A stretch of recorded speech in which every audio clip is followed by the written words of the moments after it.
Heyo, it's episode 4. What's up, my noobs?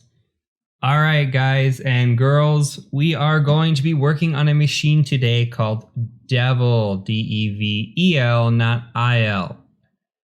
Now, this is a nice machine to take a step up. We've been mostly learning about SMB exploitation. Today, we're going to be learning a little bit more about shellcode generation and how we can do a little bit of enumeration.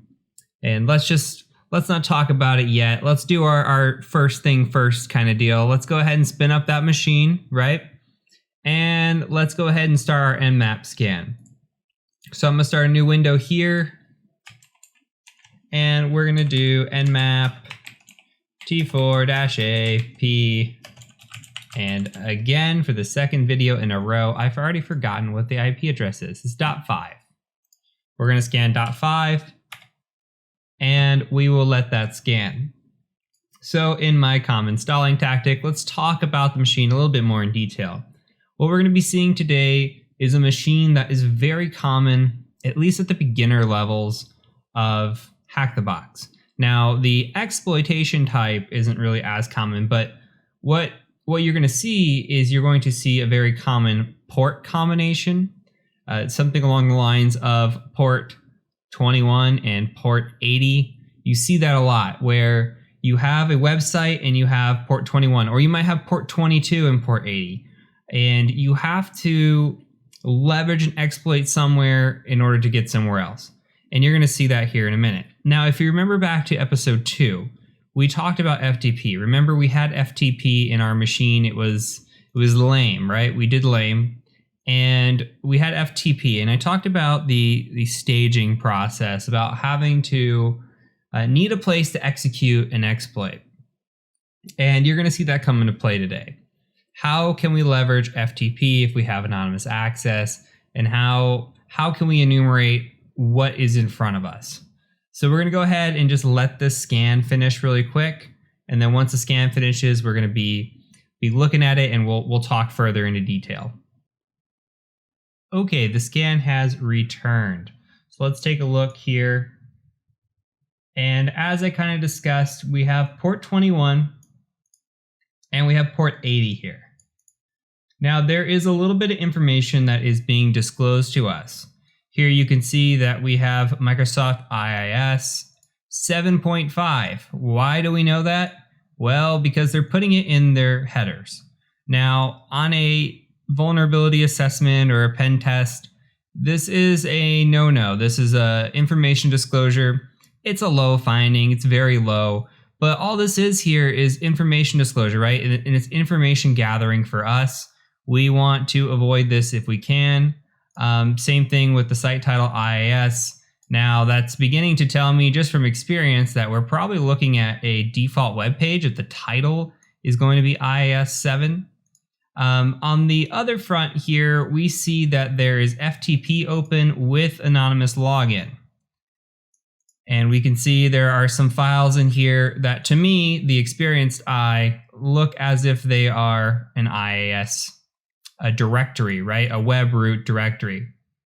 So what we're looking at is anonymous login, which again is probably a no-no, right? Why are we allowing people to log in anonymously unless there's a very, very good reason for this?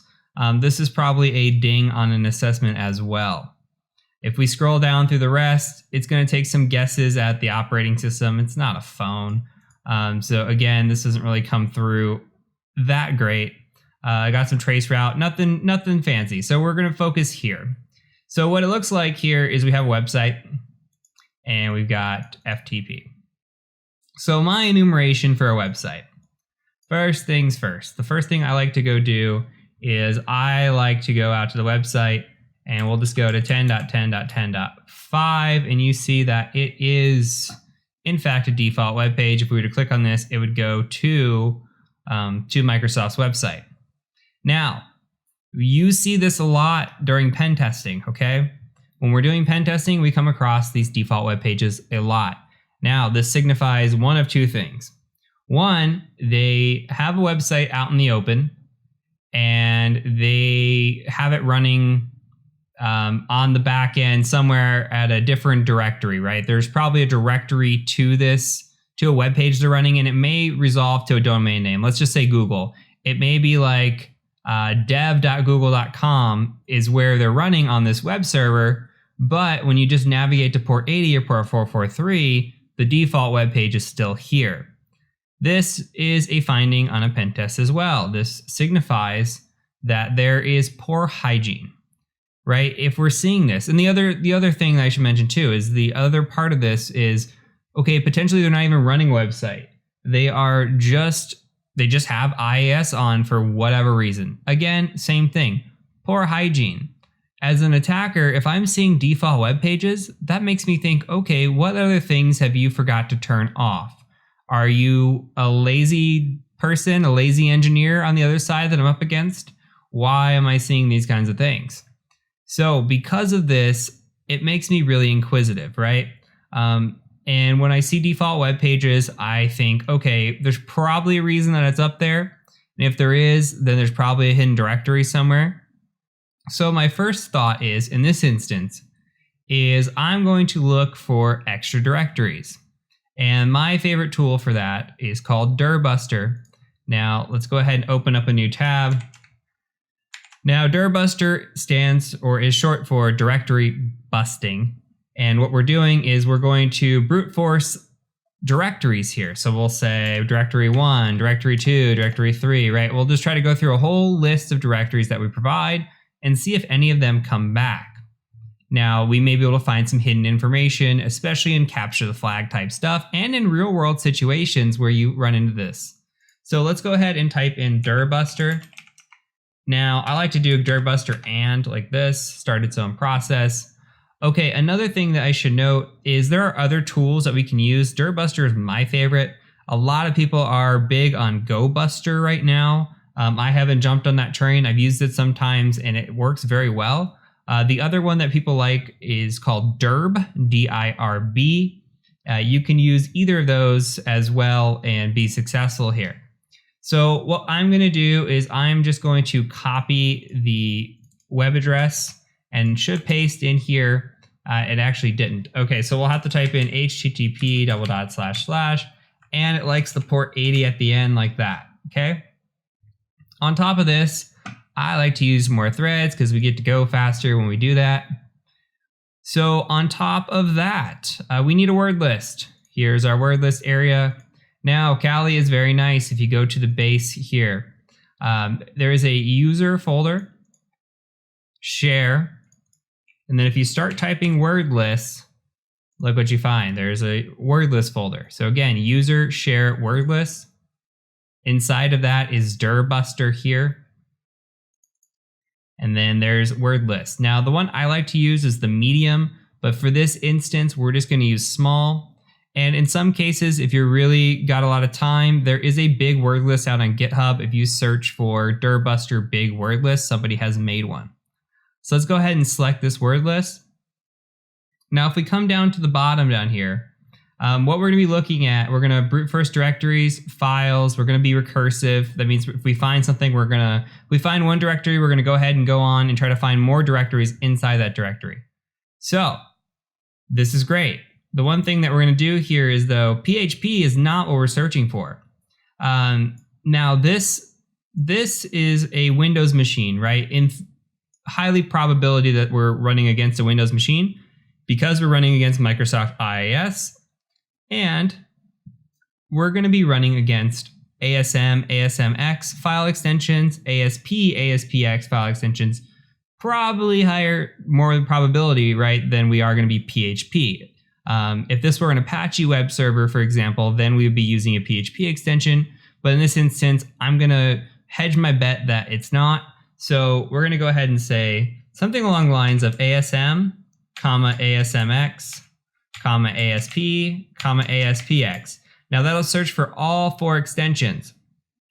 On top of this, I always like to add in some other stuff when I'm doing this in a real world assessment, like a text file, like a zip file, backup file, RAR file, SQL database, etc. You can make this list longer. The longer you make this list, the longer it's going to take. especially if it starts finding directories. Now let's go ahead and hit start on this guy. Now I'll be honest, I have actually not run directory busting on this. I am just showing you my methodology when I see a web page, and especially when I see something like this. Now, my trained eye would actually go right here to FTP. Okay, so FTP, I am seeing ASP_client, I'm seeing isstart.htm, and I'm seeing welcome.png. If we do a view page source, we come into here and we see what? Welcome.png, right? So we could probably replace this file with a picture of something else if we wanted to. We could just go out to the web and we can go to Google and let's just say something like cute dog, right? We'll take the cute dog. Let's go find an image of one. And let's say I want a JPEG. So, okay, this one's a JPEG.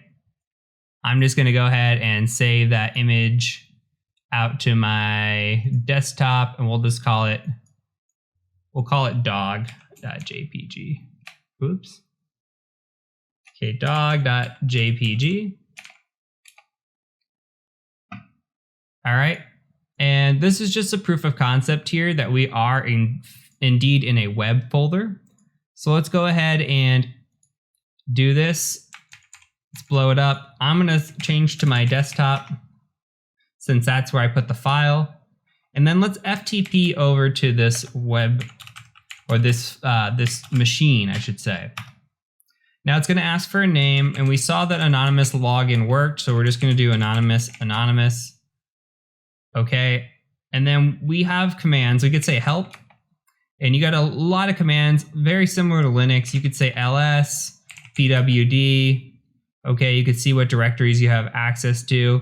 Now, we could enumerate this. We could go into this ASP.NET_client and see if there's any files in here, dig deeper, get information out of it. Just to save time purposes, I'm not going to do that, but just know that that's perfectly okay in terms of enumeration.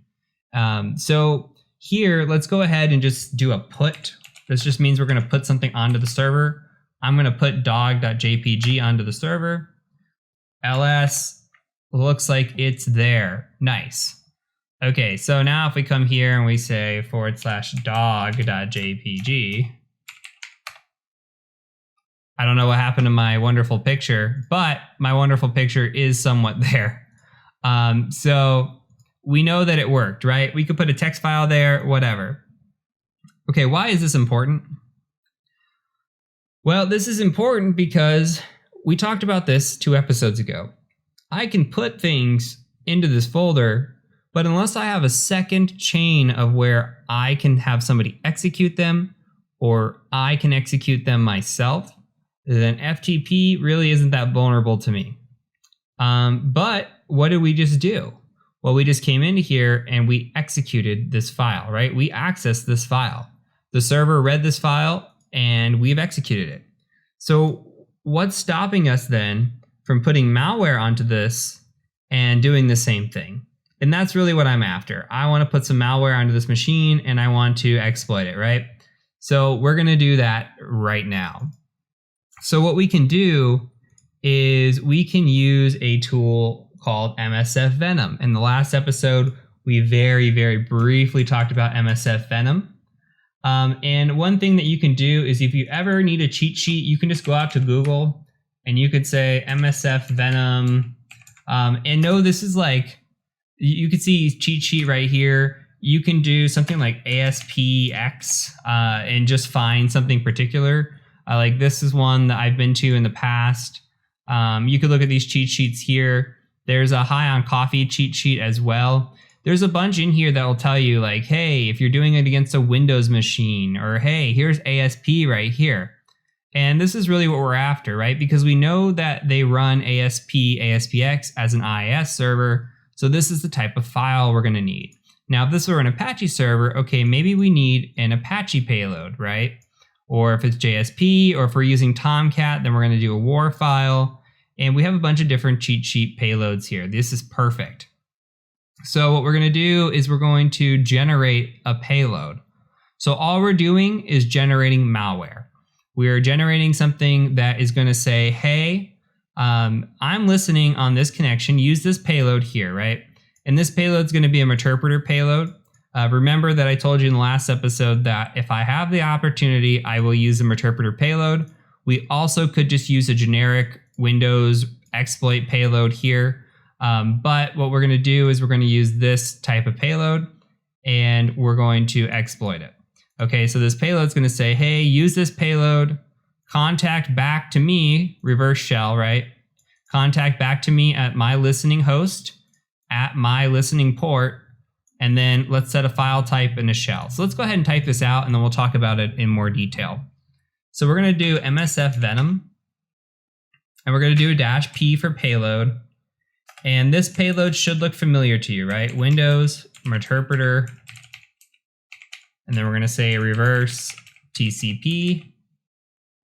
Okay, now we don't know if this host is going to be a 32-bit or 64-bit. So let's start with a 32-bit. If we need to improve the payload, we can.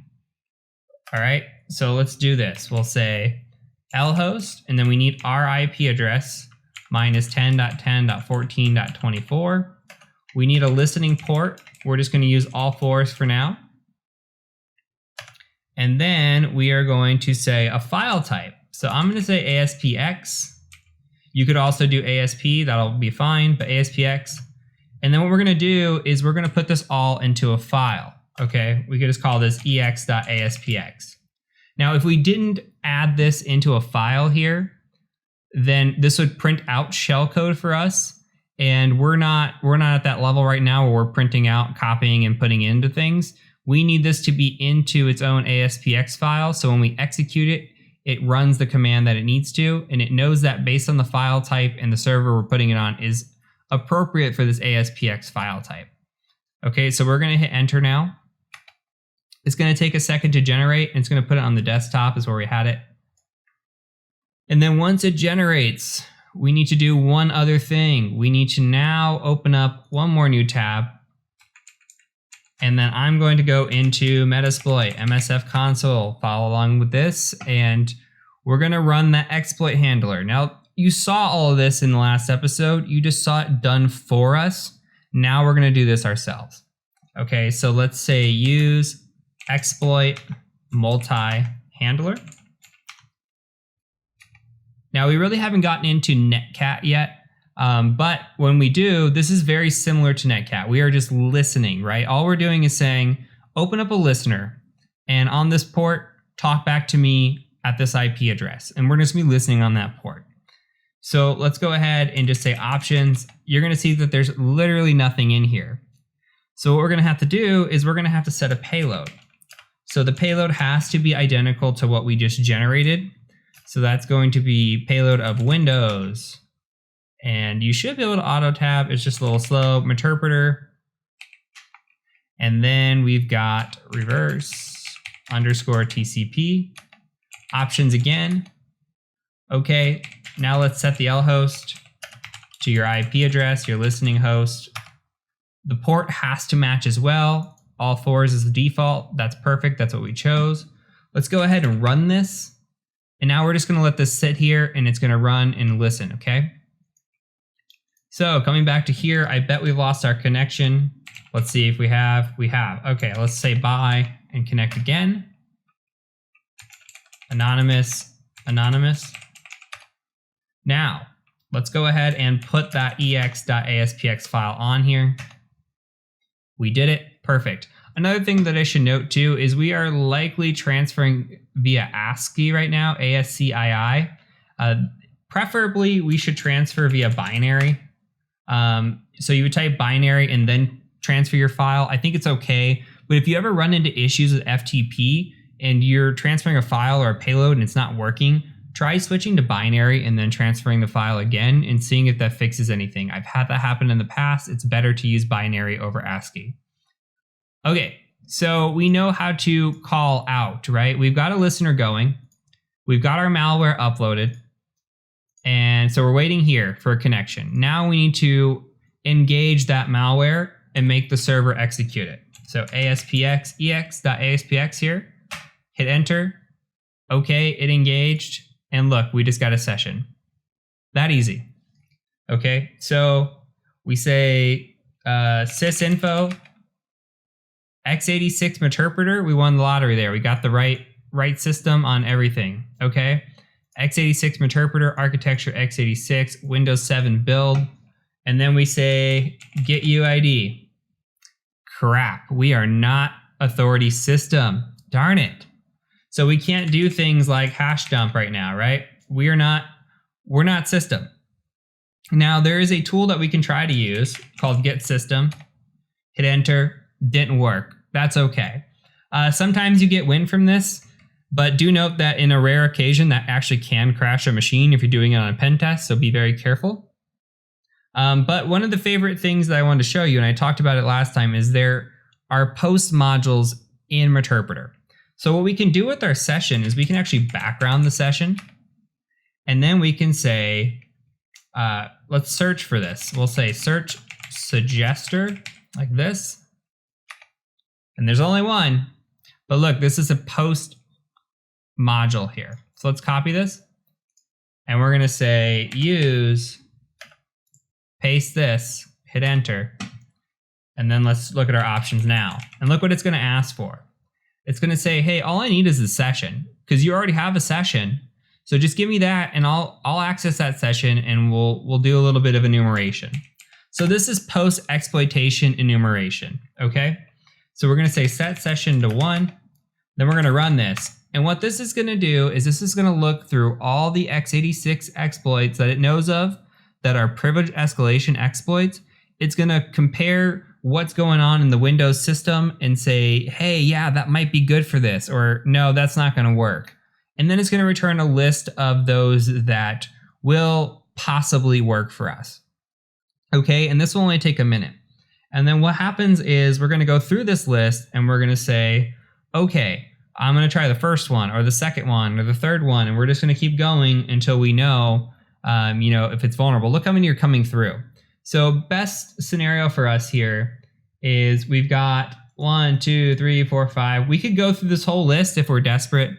The one that I like to use, we could use this bypass event viewer. Let's just go straight for the win here. I believe KitcherPod's gonna work. KitcherPod's pretty friendly. So let's go ahead and say use, paste. Now, I'm gonna show you something. Let's type in options. Okay, let's set the session to 1. And look, it already has our target as Windows 7, that's fine. x86, perfect. So our session's good. And let's type in options again. Okay, look at the screen, remember the screen, see what happens. Now let's hit run. This is not going to work. Okay, we launched a process, we did not get a reverse shell back. Let's type in options again. Look what changed. Now payload options are in here. Why didn't this work? Well, for me, it always tends to default back to my Ethernet interface. I don't know why it does this.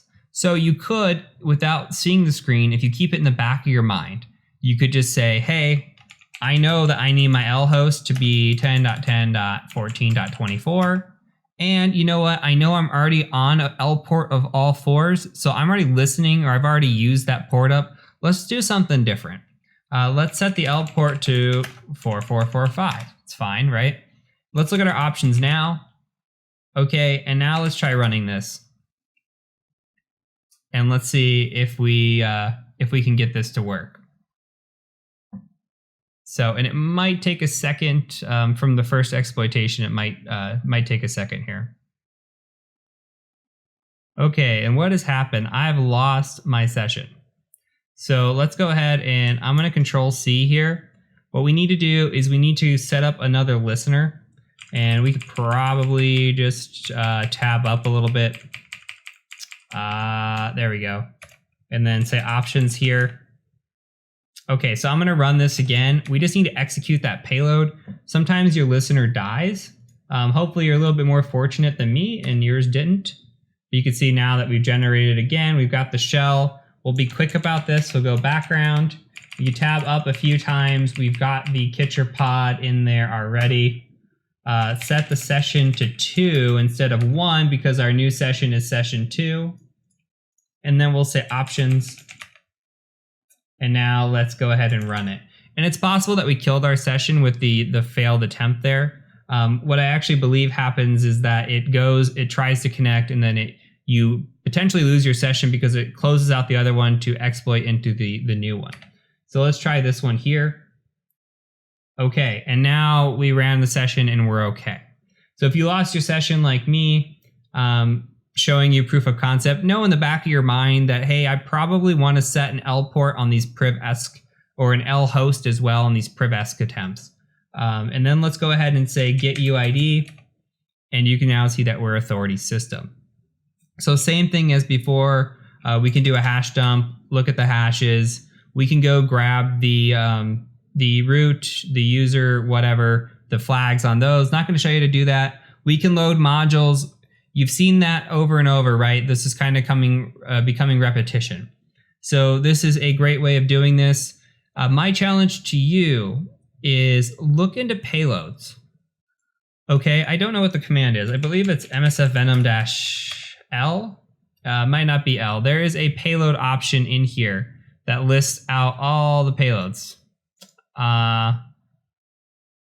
Okay, let's do a -l payloads then.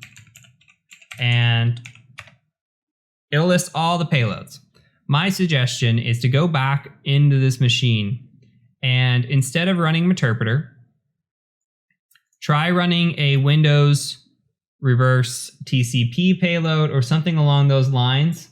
See all these Windows Meterpreter? Let's skip those. Just run a Windows reverse TCP, shell reverse TCP, which is right here.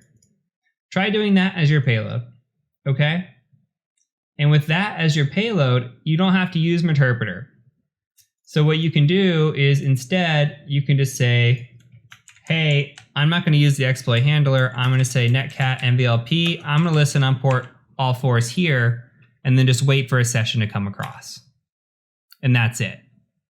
Okay, so my challenge to you is to redo this exploit using it manually as opposed to using Metasploit and Meterpreter, and see what your results are. So a little bit of homework. But that is it for this episode. So we took our scan, we looked at some things, and we could check real quick on the dirbuster. Like I said, I've never ran it before, and it hasn't found anything, and that's fine. It finished the request. So it's always good to do directory busting. It's also good to run Nikto if this were actually a website. We'll get to Nikto at some point. But if this were a website, good to run Nikto as well. Directory busting, of course, inspect the website. But here, it was really apparent that to a trained eye that FTP was the way to go because we had execution here. We did a proof of concept with the dog JPEG, and then we were able to generate with msfvenom a payload and then execute it here and get a shell. And then we also went in and we were able to use the exploit suggester and use that to get another shell. This may be a lot of information, right? This is some new tricks that I'm throwing at you. Please rewatch the video. Please try it on your own as well. Take everything and try the manual way, and then try it again this way as well. See if you can repeat all the steps I did without watching the video, just using your notes. It's always good to have a good notebook, so if you're not doing that already, go ahead and start doing that now. But that is it for this lesson. I am TCM. Until the next one, I really do thank you for joining me.